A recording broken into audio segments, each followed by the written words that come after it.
Hi guys, welcome back to our YouTube channel. So today we bring to you gist on Baba Ijesha's case, which is still ongoing in court. It has not been ruled out as some people have speculated. We all know that the genesis of this was in April 22, 2021. It all started when Baba Ijesha was invited to come around to Princess's house after 7 years ago they decided to part ways and stop being friends. And in April, she decided to call Baba Ijesha to come around once again, and this time she had already set a camera for Baba Ijesha. This was how they were able to catch Baba Ijesha on camera with what he did to the minor in the custody of Princess. This same videotape has been presented before the court, and a video expert claims that this tape has been tampered with. Ayeni, who is a graduate of mechanical engineering, said he has experience in video production and CCTV installation and maintenance. Led in the evidence by Babatunde Ogala, co-lead counsel to the actor, the witness told the court that one of the CCTV recordings of the alleged encounter had been tampered with at the point of editing. During the testimony, 4 videos were played on a projector in the courtroom. Ayeni said the CCTV has no audio because it was a fiber camera that was used. The voice you heard are the persons who recorded the encounter. Directing the script and later edited the recording, he said, Baba Ijesha is acting what the director asked him to. The girl often looks at the camera, so she was acting out what she was told to. At the point of copying the content into a computer, errors could have been imputed or it just tampered with. It was the witness, Ayeni, who studied mechanical engineering and also has experience with CCTV installation and maintenance. What they are trying to say is that some of the videos presented to the court doesn't have an audio. It was later recorded and fixed into it. And also, whatever it is that played out in that house happens to be something that they've all planned and prepared to work on. And so therefore, this was used against Baba Ijesha. This issue has been ongoing for almost a year now, and they are still very much on it. Calling that still very much on this case, there was a trial within trial for this particular case. The lawyer and defendant of Baba Ijesha, whose name is Babatunde Ogala, stated that the statements given by Baba Ijesha was given under torture and duress. He was subjected to sit on the floor. That this is traumatic for his client, hence whatever it is he was told to write wasn't what he intended to write and was not what happened. So therefore, he was subject to torture. And so the judge ruled that there was no evidence before the court which proved that the embattled Nollywood actor was tortured into giving statement to the police. She noted that they claimed that the police officer, Inspector Abigail Omani, had promised to set him free if he owned up to the allegations were not corroborating, and described the defendant's application to the sitting as an afterthought. For a layman, what the judge is trying to say is that whatever it is that the defendant, Babatunde Ogala, was presenting before the court is null and void, because sitting on the floor is not subjecting to torture, and that an inspector was in charge and took the statement of Baba Ijesha, was alleged to have told Baba Ijesha that don't worry now, write this thing, say that you do it, I'll free you, just write it and you see that you go home scot-free. All of this are null and void. In the words of the judge, sitting on the floor does not vitiate the confessional statement. The statement is found to be relevant and admissible, the judge said. Following the ruling made by the judge that it is admissible as an evidence, that is Baba Ijesha's statement, and sitting on the floor is not part of it, the last prosecution witness, Omame, that is the inspector, resumed her evidence.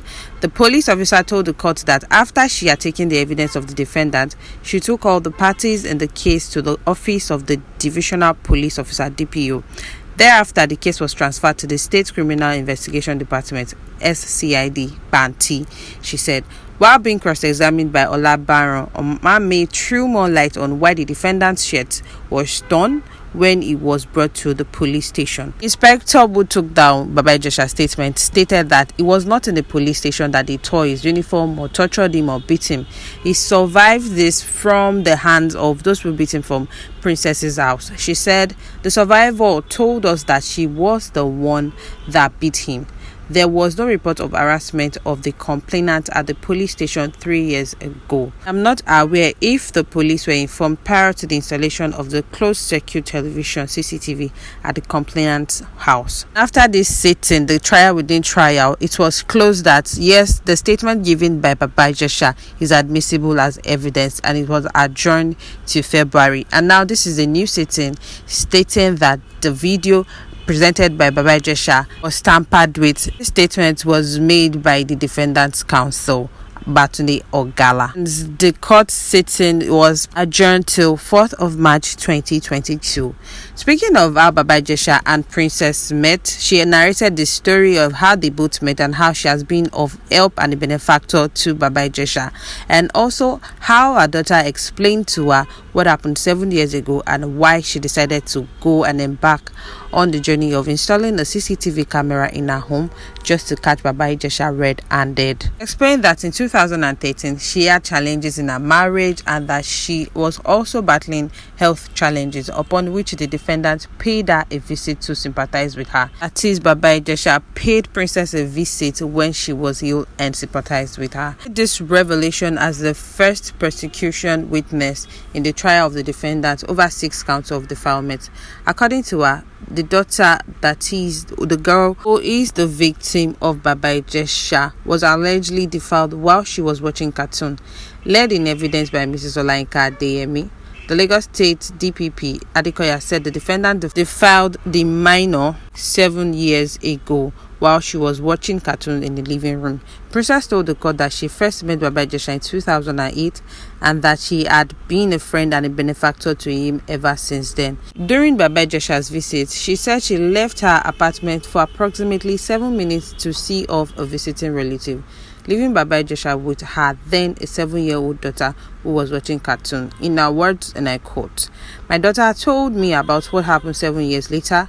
She said on that day when I saw my guest off, Baba Ijesha asked her if she was enjoying her cartoon, and he now told her to come so she can play with her. She said when she got to where he was sitting, he asked her to remove her pants and she removed his trousers. At that point, I asked her which Baba Ijesha. She said it is the same Baba Ijesha, Läwyer Omiyinka James. She said he asked her to sit on him and started wiggling his tail. I continued until something like water splashed all over my body, and he told me not to tell my mommy, that it was just play, just like the cartoon." She said when he heard the gate closed, he told her to stand up and go to the bathroom to clean herself, and he then used his face towel to clean up himself. End quote. This was Princess narrating to the court on what happens to be what her daughter narrated to her as to what happened between herself and Baba Ijesha 7 years ago.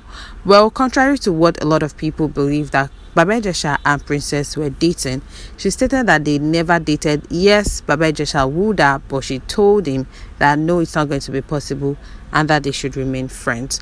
Well, we hope that this young girl gets the justice that she deserves, and Baba Ijesha, if truly found not guilty, be vindicated. Well, guys, there you have it. Do not forget to like, subscribe, and drop your comment in the comment section below. Thank you. Bye.